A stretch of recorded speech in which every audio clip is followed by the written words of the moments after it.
Assalamualaikum warahmatullahi wabarakatuh. Semangat pagi. Terima kasih Bapak-bapak, Ibu-ibu, serta rekan-rekan atas semangatnya.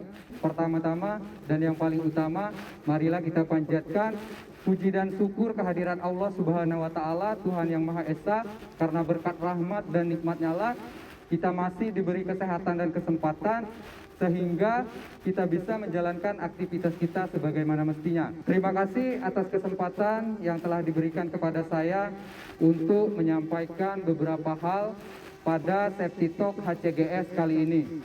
Tapi sebelumnya saya akan memperkenalkan diri. Sebagaimana kata pepatah, bapak-bapak, ibu-ibu dan rekan-rekan, tak kenal maka tak sayang, tak sayang maka tak cinta. Nama saya Dede Artiawan, NRP 6110633 dari Departemen Produksi. Adapun dalam hal ini saya beserta dua rekan saya, Mas Dani dan Mas Amri, mewakili PAMA MTBU di ajang SHS Jalan 2020. Adapun beberapa hal yang akan saya sampaikan pada kesempatan kali ini terkait tentang COVID-19. Bapak-bapak, ibu-ibu dan rekan-rekan sekalian sudah tentu tahu bahwa COVID-19 ini sangat berbahaya. WHO sendiri menetapkan bahwa COVID-19 ini sebagai pandemi global dan penyebarannya sangat cepat di seluruh negara, termasuk di Indonesia sendiri. Berdasarkan data yang saya ambil dari PKK Kementerian Kesehatan Republik Indonesia per tanggal 26 Juli 2020 bahwa kasus positif secara global itu sudah di angka 16.055.909 kasus. Di Indonesia sendiri itu di angka 98.778 kasus. Dengan tingkat kematian itu di angka 4.781 kasus. Dan alhamdulillah tingkat kesembuhan terkait COVID-19 ini meningkat di rank 56.655 kasus. Terkait dengan COVID-19, tentu hal ini jangan membuat kita panik. Bahkan sedini mungkin kita harus mencegah penyebaran COVID-19 ini mulai dari diri kita sendiri, di lingkungan keluarga dan lingkungan pekerjaan. Terkait lingkungan pekerjaan, di sini saya akan sharing 3 hal yang harus dilakukan untuk mengurangi resiko COVID-19 di ruang tertutup, katakanlah kantor. Nah, poin yang pertama adalah membatasi jumlah orang yang bekerja di ruang kantor tersebut. Di PAMA MTBU sendiri sudah diterapkan terkait membatasi pekerja atau orang yang beraktivitas di dalam ruangan kantor tersebut dengan cara menjaga jarak antara orang yang satu dengan yang lain. Dan dipasang juga rambu di depan pintu. Orang-orang yang tidak berkepentingan tidak boleh memasuki ruangan atau kantor tersebut. Di PAMA MTBU juga menerapkan ataupun mempraktekkan langsung terkait pengurusan antar departemen maupun luar departemen itu dialihkan melalui pintu jendela, sehingga mengurangi kontak langsung dengan sesama karyawan. Tujuannya tiada lain tiada bukan ialah untuk mencegah penyebaran COVID-19 ini. Baik bapak-bapak, ibu-ibu dan rekan sekalian, poin yang kedua adalah pastikan siap dan sehat ketika melakukan aktivitas, ketika bekerja di ruang kantor ataupun ruangan tertutup. Poin yang kedua ini erat hubungannya dengan 6 pedoman aman dan selamat yang sering kita gaungkan, yang sering kita ikrarkan pada saat P5M ataupun Safety Talk, di mana poin yang kedua itu ialah pastikan siap untuk bekerja. Ketika kita siap untuk bekerja, tentu tubuh kita dalam keadaan fit dan sehat, agar tugas dan pekerjaan bisa diselesaikan dengan baik sesuai dengan target yang ingin dicapai. Apabila dari kita atau rekan-rekan, bapak-bapak, ibu-ibu, karyawan sekalian, apabila kita mengalami sakit dan kurang fit, harapannya kita bisa meminta izin kepada atasan untuk tidak bekerja terlebih dahulu. Karena dalam tubuh yang sakit atau kurang fit itu rentan terkena virus, yaitu virus COVID-19 ini.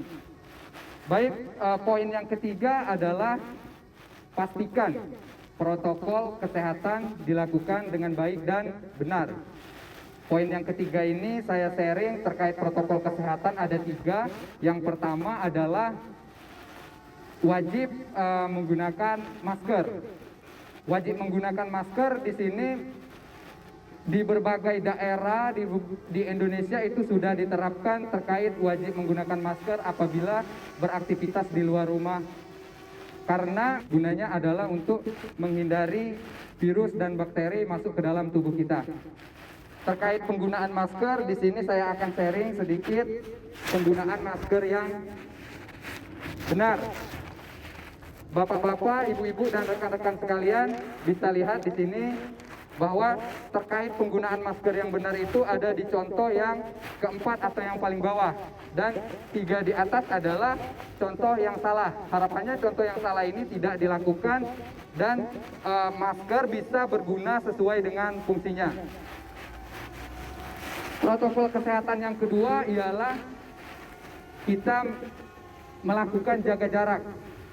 Melakukan jaga jarak ini di PAMA MTBU sendiri sudah diterapkan terkait jaga jarak mulai dari bis pada saat P5M atau safety talk sekarang ini terkait jaga jarak sudah diwajibkan. Di berbagai departemen juga telah dipasang rambu terkait jaga jarak antara orang yang satu dengan yang lain, itu minimal jaraknya adalah 1 meter. Protokol kesehatan yang ketiga yang akan saya sharingkan di sini adalah mencuci tangan secara terus-menerus atau periodik dengan menggunakan sabun dan air yang mengalir. Pastikan kita mencuci tangan dengan baik dan benar agar virus dan bakteri tidak bisa masuk ke dalam tubuh kita. Di PAMA MTBU sendiri terkait fasilitas pencucian tangan itu sudah disediakan di berbagai departemen. Tinggal kesadaran dari kita dan konsistensi untuk memanfaatkan fasilitas tersebut. Baik Bapak-bapak, rekan-rekan, dan ibu-ibu sekalian, terkait apabila terjadi kasus atau case positif COVID-19 di area kerja kita, prosedur apa yang harus kita lakukan? Di sini saya menjelaskan sedikit tentang prosedur yang harus dilakukan. Apabila ada case atau terjadi COVID-19 di area kerja, yang pertama adalah kita melaporkan kepada atasan, dan atasan langsung akan melaporkan ke bagian gugus tugas penanganan COVID-19 di PAMA MTBU. Di sini sendiri ada 3, yaitu bisa PM kita, Bapak Muhammad Sultan, terus Bapak Juanda sendiri sebagai Kabak HCGS, dan juga Bapak Teddy Supriyadi sebagai Kabak SHE Departemen. Ketika kasus itu terjadi, dokter, klinik, dan paramedis itu harus segera melakukan isolasi terhadap pasien dan langsung merujuk ke salah satu dari 3 rumah sakit pilihan, yaitu Rumah Sakit Umum Palembang, Rumah Sakit Umum Muara Enim, dan Rumah Sakit Umum Daerah Lahat. Pengantaran melalui ambulan didampingi oleh 1 dokter dan 1 paramedis, tentunya dengan menggunakan APD lengkap terkait COVID-19 ini. Bapak-bapak, ibu-ibu, dan rekan-rekan sekalian, harapannya apa yang saya sampaikan bisa bermanfaat bagi kita semua. Semoga pandemi global COVID-19 ini cepat segera berakhir, dan orang-orang yang positif segera sembuh dan bisa beraktivitas kembali. Amin ya rabbal alamin. Itu saja dari saya, lebih dan kurang saya mohon maaf. Terima kasih atas perhatiannya. Saya akhiri. Wassalamualaikum warahmatullahi wabarakatuh. Semangat pagi.